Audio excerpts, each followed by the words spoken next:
किसी ने बड़े ही कमाल की बात कही है, ना जानने की अनुभूति ही आपके सीखने की शुरुआत होती है। नमस्कार दोस्तों, मेरा नाम है मुकुल दुबे। स्वागत करता हूं आपका अपने चैनल पर। दोस्तों, हमने बहुत बार सुना है और बहुत बार देखा भी है कि जब तक आपको किसी चीज़ का दिल से एहसास ना हो जाए कि हाँ ये चीज़ सही में ऐसी है, तब तक आप किसी चीज़ को मान नहीं सकते, तब तक आप किसी चीज़ के लिए आगे बढ़ने के लिए तैयार नहीं होते हैं। तो ये अनुभूति जो है ये आपको जब तक नहीं होगी तब तक आप किसी भी चीज़ में जहाँ पर अटके हैं वहीं पर अटके रहेंगे और हिल नहीं पाएंगे। ये कहानी आज की हमारी कुछ ऐसा ही हमको मैसेज देती है दोस्तों। तो चलिए टाइम बिगाड़े बिना वीडियो स्टार्ट करते हैं। एक बार की बात है, रूस के ऑस्पेंस्की नाम के एक महान विचारक एक संत गुरजियफ से मिलने उनके घर जाते हैं। दोनों में विभिन्न विषयों पर चर्चा होने लगती है।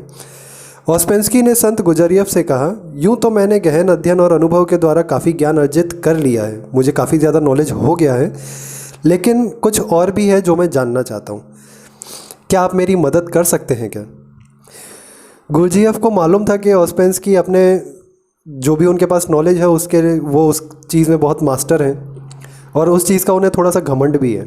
तो उन्होंने सोचा कि सीधी बात करने से तो काम बनेगा नहीं, इसलिए उन्होंने सोचा, कुछ देर तक उन्होंने थोड़ा सा सोचा और ऑस्पेंस्की के सामने एक ब्लैंक पेपर रख दिया, कोरा कागज़ रख दिया और ऑस्पेंस्की की तरफ बढ़ाया और बोला कि ये तो अच्छी बात है कि आप कुछ सीखना चाहते हैं, लेकिन मैं ये कैसे मान लूँ कि आपने अब तक अपनी लाइफ में क्या क्या सीखा है और क्या क्या नहीं सीखा है। तो आप एक काम कीजिए, आप जो भी चीज़ें जानते हैं वो इस पेपर पे लिख दीजिए और जो नहीं जानते हैं वो भी लिख दीजिए, ताकि मुझे पता चल जाए कि हमें किस टॉपिक पे डिस्कशन करना है और आपको क्या सीखना है। तो ये दोनों के लिए ठीक रहेगा। बात तो बहुत ही सिंपल सी थी, लेकिन ऑस्पेंस्की के लिए बहुत ही मुश्किल था। वो ज्ञानी तो बहुत थे, लेकिन अब वो ये सुनने के बाद थोड़े से पानी पानी हो रहे थे। उन्हें बड़ी शर्म सी लग रही थी कि ये क्या करने बोल दिया जा रहा है।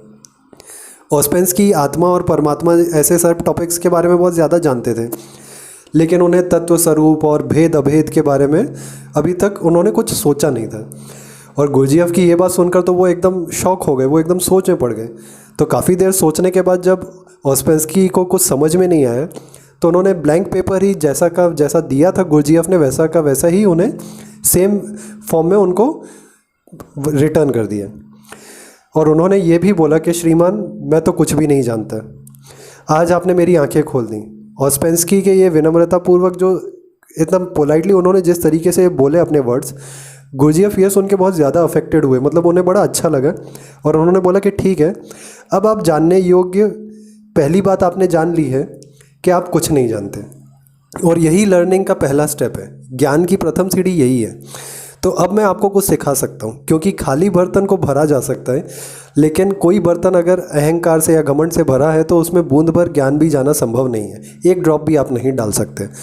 तो अगर आप खुद को ज्ञान का ग्रहण करने के लिए तैयार करना चाहते हैं तो उसके लिए आपको खाली होना पड़ेगा, ताकि आप कुछ सीखने के लिए खाली रहें। और ज्ञानी बनने के लिए ज़रूरी है कि कोई भी आदमी ज्ञान को पा लेने का संकल्प कर ले और वह सिर्फ ये ना सोचे कि एक ही गुरु से मुझे ज्ञान मिलेगा, मेरा हमेशा लाइफ टाइम एक ही गुरु रहेगा। आपको जहाँ से ज्ञान मिलता है वहाँ से ज्ञान लीजिए और अच्छी बातें सीखते रहिए। ज्ञान ग्रहण करने के लिए आपको एक गुरु होना चाहिए, ऐसा कोई ज़रूरी नहीं है। तो दोस्तों, ये थी आज की कहानी और मैं उम्मीद करता हूँ आपको कहानी बड़ी ही पसंद आई होगी।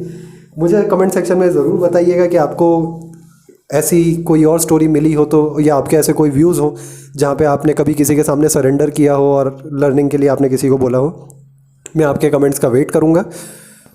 और वीडियो अगर अच्छा लगा हो तो लाइक और शेयर कीजिएगा, अपने दोस्तों के साथ भी ये स्टोरी शेयर कीजिएगा, चैनल को सब्सक्राइब कीजिएगा ताकि आगे मैं ऐसे वीडियोस कंटिन्यूस बनाता रहूँ। जाते जाते मुकुल आपको अपनी बातों के साथ ज़रूर छोड़ के जाना चाहेगा। राहों पे चलते रहना काम है, इसे छोड़ना मत। ईश्वर सदैव हमारे साथ है, दामन छोड़ना मत। चलिए दोस्तों, अगले वीडियो में आपसे फिर मुलाकात होगी। तब तक के लिए ध्यान रखिए, सुरक्षित रहिए। धन्यवाद।